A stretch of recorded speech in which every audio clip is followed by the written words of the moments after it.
chair. How I don't think we've spoken, or at least I haven't spoken with you since you kind of got that new title. What is that? Has that really changed your job at all, or is it just more of a is that kind of a formality thing to some degree? Yeah, no real change in what we're doing day in, day out. Maybe, just kind of something from Coach Stoops, to giving Clink and myself just formal titles of things we've already probably really been doing in title.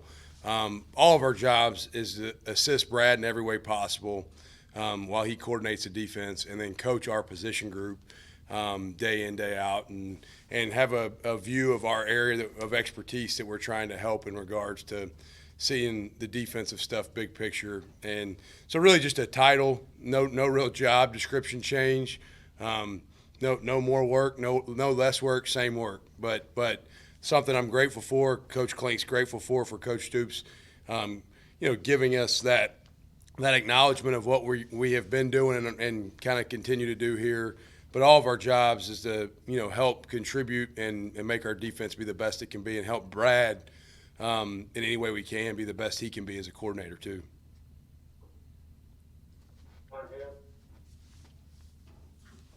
John, we've heard some good things about Derek Jackson this spring. I'm curious, just what have you seen from him and the other kind of guys competing for that middle linebacker spot?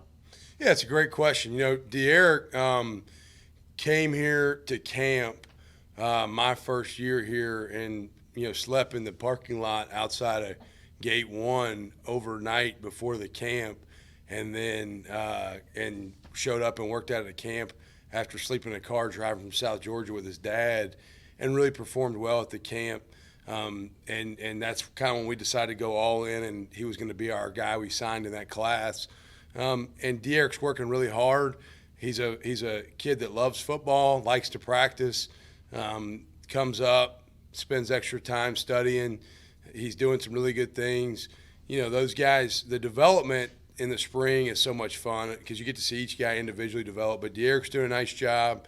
Luke Fulton's doing a nice job. A lot of guys in that group really working to improve their craft individually.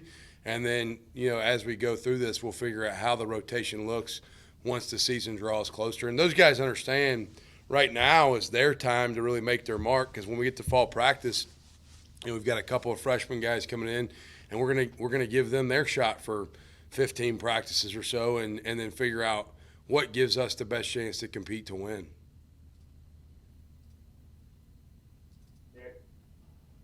You mentioned those camps. How important is it to get those back in June, not only from a visit standpoint, but also to evaluate? Yeah, I think the hardest part right now is in this recruiting stuff with COVID, losing the in-person evaluation makes it much more challenging. Losing the opportunity to go watch a high school kid practice on their turf, or have them come to your camp and work them out and do drills that help you identify how they would fit within your scheme or your system, and athletically what their strengths and weaknesses are. Watching a kid practice at his high school, you get to see not only talent, but you get to see leadership qualities, the intangibles of how they interact and communicate with their teammates and coaches. So the in-person eval as a whole is very important. Obviously, we've missed out on that the last year. Would be very grateful to have that opportunity again this summer to get some guys on campus. Visit-wise is important, but also the evaluation piece is very important. And those camps a lot of times help you push you over the edge on a guy on making a decision on whether he's the guy you want in your program, because you get to spend time with him and know him and work him out and spend some time just with that individual person. Adam? Hey, John, Adam Luck at KSR. Just wanted to ask about Jared Casey. I know he made that transition inside last year. How's he progressing this spring? Is he a guy that you could see playing both the Mike and Will in the future? Yeah, that's a great question. So Jared has really grown a lot. Like the vision lines, what you have to see with your eyes playing inside linebacker, and then the level you have to communicate at are probably very undersold or understated a lot of times, because you've got to play with great eyes, you got to be a communicator, and Jared has grown a ton in both of those areas. Jared's a really, really intelligent kid. We did an academic meeting yesterday. He's got straight A's. I mean, the guy does a great job in school. He's got some intelligence. Learning the position, it's a lot. Like our defense, what we do to play inside linebacker, we put a lot on those guys mentally, and they have to think at a high level, and so it's more than just a physical game. It's a mental game for those guys as well. And Jared's made a lot of great strides. He's not. You're never gonna be perfect. You're gonna make mistakes, but I'm really excited to see his growth. He right now is, he's practicing primarily at will. We'll work him some at Mike depending on situations that we see fit. We do like to cross-train guys as much as possible. The one thing we have to sometimes be careful of is cross-training guys prematurely when they're not ready and it confusing them. Because while there are some similarities between the Mike and the Will, there are also some very distinct differences in what those guys do job description-wise. And so, but I'm excited about Jared. I really, as a kid, he's a great guy to coach. He's a great young man. He's working hard. He's invested time into his craft way more over the last year than he did probably when he first got here in regards to just coming up here. That's the most fun part about our group right now, in my opinion. Not led by me, led by DeAndre Square. I don't have to ask those guys, come in and do extra and watch more film. I'll walk down the hall and look in a meeting room, and Square will have the whole position group watching practice before I even watch it with them. And so, and they'll all be huddled up around a computer or projector or whatever it is.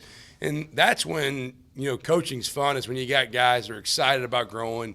And Jared's in that phase right now where he's embracing what it takes to grow and improve himself individually.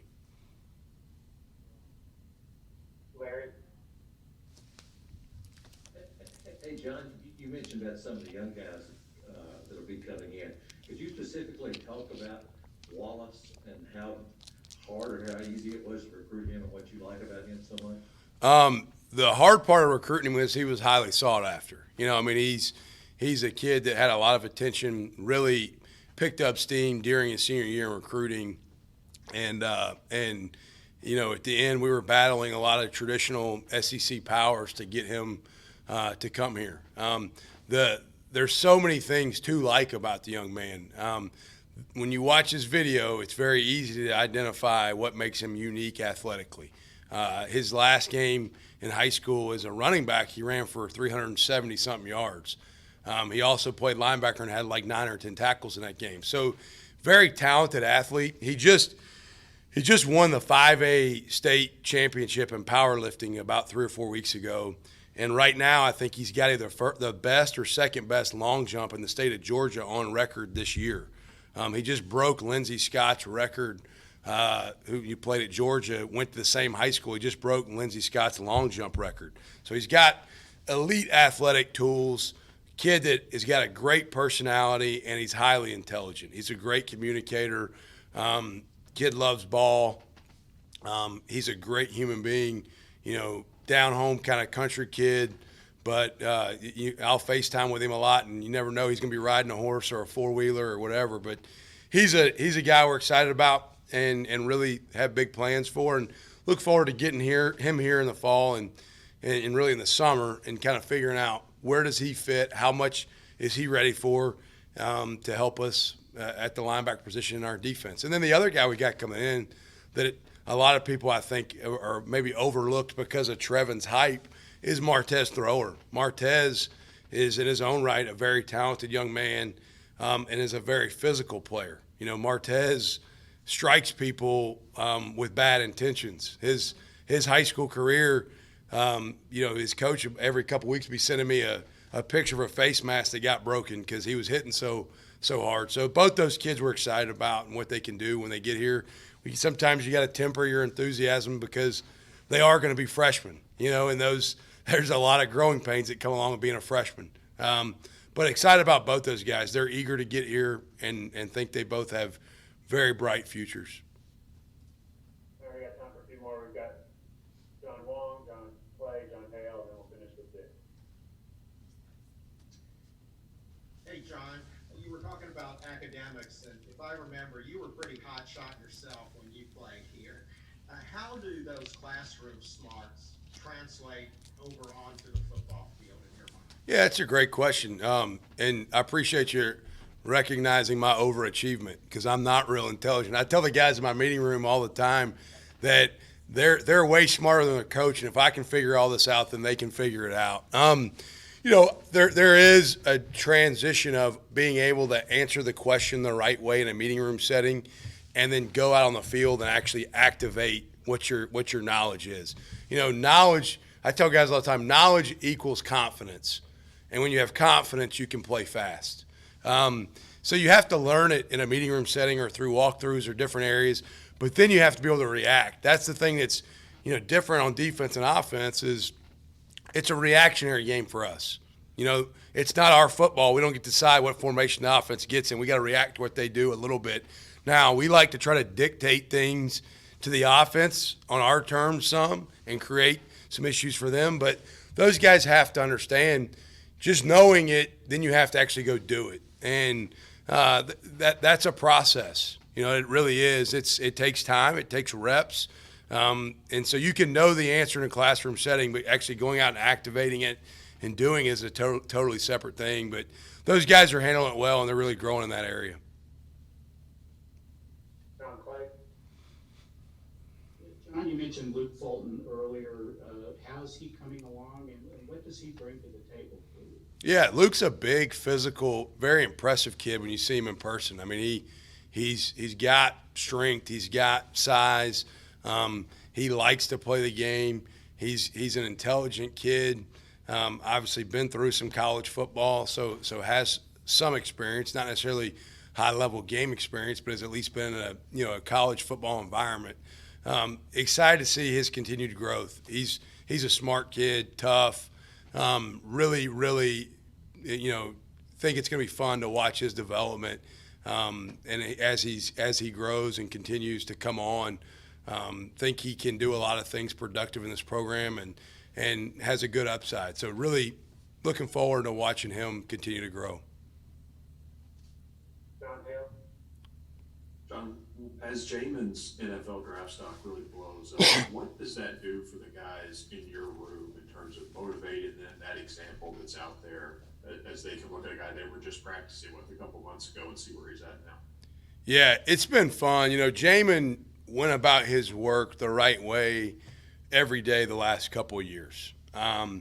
Through maybe in the 2019 season, things not going, we had some big plans for him and how we were going to use him, and things maybe not going quite as smooth the first part of that year as we had all hoped for him, and not maybe having the kind of year we thought he was going to have in 19 as fast. The back half of the 19 year, he started to come on and become more productive. And then, I describe it to people a lot with Jamin as it's like the fire took a little while to get started, but now he started pouring gasoline on it, and that thing's out of control. Once that thing got going for him, he's really seen a lot of success. He kept working hard. He didn't have a bad day. He didn't whine or complain when things weren't going his way. He kept showing up and working his tail off. And if you do that over time, good things happen. Like going back to what we talked about earlier, you don't just walk in the door a lot of times as an inside linebacker because of the amount you have to learn and understand ready to play. You have to grow into that role. And he did a great job. Those guys, it's a great example. He didn't come in as a freshman or a sophomore just start all of a sudden. He had to put in his time and develop and work. And it's a great example of what our weight room guys do, Coach Ed and Coach Hill and those guys, with developing a kid physically too, because he came here and he was like 196 pounds, and now he's as good a looking dude as you're going to find on a football field. And he's athletic and moves great, obviously, but you could tell by pro day. I mean, you could always tell that on video, but those numbers he put on pro day were impressive. So it's a great example for all the guys in our room, but really for all the guys in our team of you just keep putting your head down, going to work, have a great attitude, embrace the process of getting better every day, and good things happen. All right, we got Jake and then Jeff Drummond, and we'll wrap up. Hey, John, you were just just to follow up on your comments about the pandemic and recruiting, how it affected you. I gotta think, obviously, it limited your opportunities to see how a kid interacts in the home with his family, and I know a lot of coaches put a lot of stock in that. Where are you all on that kind of thing? You know, that's a great question. We like to evaluate the whole person. And so obviously the athlete is a critical piece. There's a threshold that you have to be able to meet to play football in the SEC. So that's a football piece. But then you're evaluating the student. You know, what is their ability or capability? What is their determination and drive? And what is their willingness to do work? And then you also want guys in the locker room that are going to add value to the culture of the program. You're looking for guys that are self-motivated, that are excited about football, that love football, that want to be great people. And so a lot of times in the in-home setting, you do get to evaluate, how does a young man speak to his mom? You know, that matters. I talk to our guys all the time about how you do anything is how you do everything. And so I think how you talk to a person, how you look them in the eye, how you walk into a room matters. And so we're working through some of that stuff in evaluation.